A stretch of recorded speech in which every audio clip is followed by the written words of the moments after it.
चुनावी राजनीति में अक्सर ये माना जाता है कि चुनाव से पहले किस पार्टी से कितने नेता पाला बदलते हैं उससे पता चलता है कि चुनावों में क्या होने वाला है। असम बीजेपी में जो हो रहा है वो उसके लिए अच्छे संकेत बिल्कुल भी नहीं है।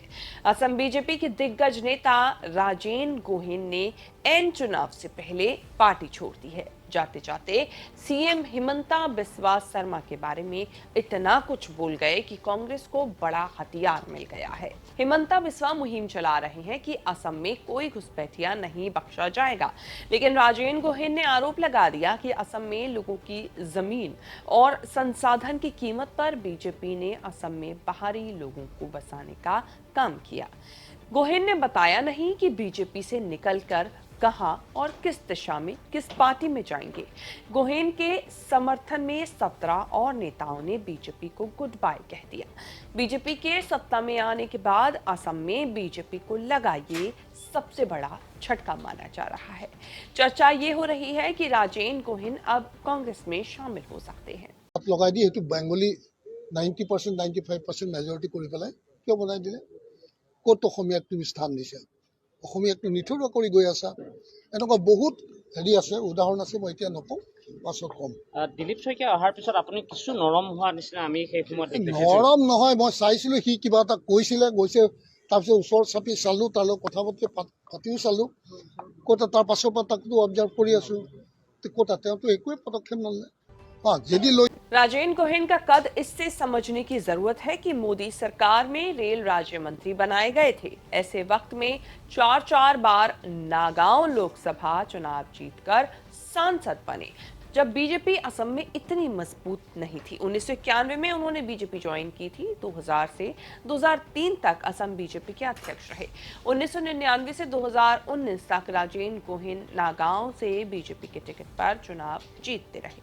2016 में मोदी सरकार ने रेल राज्य मंत्री बनाया था। 2015 में हिमंता बिस्वा शर्मा के बीजेपी में आने के बाद असम में बीजेपी बदलने लगी। हालांकि माना जाता है कि हिमंता की बीजेपी में एंट्री के लिए गोहेन ने बड़ा रोल निभाया था। हिमंता के आने के बाद राजेन असम में दूर होने लगी।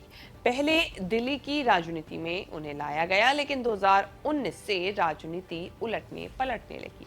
2019 में पार्टी ने राजेन गोहेन का टिकट काट दिया। 2024 में भी उन्हें टिकट नहीं मिला। उन्होंने खुद भी चुनाव नहीं लड़ा। राजेन गोहेन के नागांव सीट से नहीं लड़ने का सीधा फायदा कांग्रेस को मिला। कांग्रेस ने दोनों चुनाव में बीजेपी का गढ़ बन चुकी नौगांव की लोकसभा सीट जीत ली।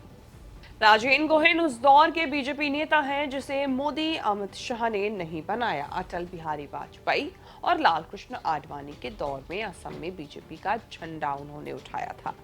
ये बहुत संभव है कि राजेन गोहेन नए दौर की पार्टी में एडजस्ट करने में चूक जाए। एक बार मेन स्ट्रीम में आने के बाद लगातार साइडलाइन होते रहे। पूरा जीवन बीजेपी की राजनीति करते राजेन गोहेन ने अगर 74 साल की उम्र में पार्टी छोड़ी है तो जरूर दम घुट रहा होगा। जाते जाते उन्होंने दर्द बयां किया कि बाहर के लोगों को लेकर लाकर पुराने लोगों को दरकिनार किया जा रहा है। बीजेपी को असम के लोगों का सबसे बड़ा दुश्मन घोषित करते हुए गोहेन ने इस्तीफा दिया। राजेन गोहेन असम की अहोम जाति के हैं। गोहेन का दावा है कि असम में 30 से 40 सीटों पर अहोम सबसे बड़ा फैक्टर है, लेकिन 2023 में ऐसा डिलिमिटेशन हुआ कि अहोम कहीं किसी सीट पर असरदार नहीं रहा। अहोम के नाम पर कहीं से कोई टिकट नहीं मांग सकता। गोहेन को एडजस्ट करने के लिए उन्हें असम खाद्य एवं नागरिक आपूर्ति निगम का अध्यक्ष बनाया गया। डिलिमिटेशन से नाराज होकर उन्होंने वो पद भी छोड़ दिया था। तब से संकेत साफ थे कि राजेन कुछ करने वाले हैं, लेकिन बीजेपी ने उनकी नाराजगी को सीरियसली लिया नहीं, बल्कि पार्टी के नेता कहते रहे कि उनके सांसद रहते नागांव से 8 विधानसभा सीटें बीजेपी के पास नहीं रहीं। 2024 के लोकसभा चुनाव में नागांव में बीजेपी को कांग्रेस से कड़ी टक्कर मिली थी। 8 में से 4 असेंबली सेगमेंट में बीजेपी और कांग्रेस के बीच बराबरी का मुकाबला हुआ। नागांव कांग्रेस का बड़ा गढ़ रहा। 1952 से 1998 तक लगातार कांग्रेस ने सीट जीती। 2 बार असम गण परिषद ने चुनाव जीता। 1999 से 2019 तक 4 बार गोहेन बीजेपी के लिए सीट जीतते रहे। जैसे ही उनका टिकट कटा, प्रद्युत बारदोलोई ने वापस सीट कांग्रेस को दिला दी। पूरे देश की नजर है बिहार के चुनाव में किसकी जीत होगी। बिहार के नतीजे आने के बाद अगले साल तमिलनाडु और असम के चुनावों पर भी नजर डालेंगे। बिहार में कांग्रेस सत्ता की दावेदार नहीं है। तमिलनाडु और बंगाल में भी यही स्थिति है, लेकिन असम ऐसा एक राज्य है जहां बीजेपी को कड़ी टक्कर अगर किसी से मिलने वाली है तो वो कांग्रेस है। करीब 10 साल पहले बीजेपी ने कांग्रेस को हराकर ही सत्ता हासिल की थी। कांग्रेस से ही निकलकर हिमंता बिस्वा शर्मा बीजेपी के स्टार बन गए। शेष भारत की इस रिपोर्ट में इतना ही। इस रिपोर्ट को लेकर आपकी क्या राय है, कमेंट करके जरूर बताएं और इस तरह की खबरें आगे भी देखने के लिए बने रहें न्यूज़ तक के साथ।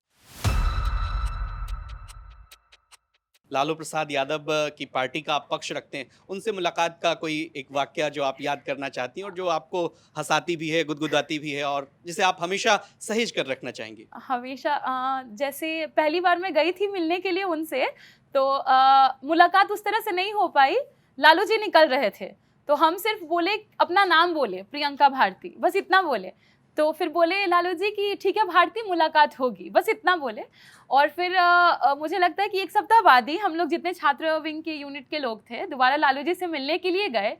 उस एक क्षण का, उसे 10 सेकंड का भी उनके भीतर था मन में याद।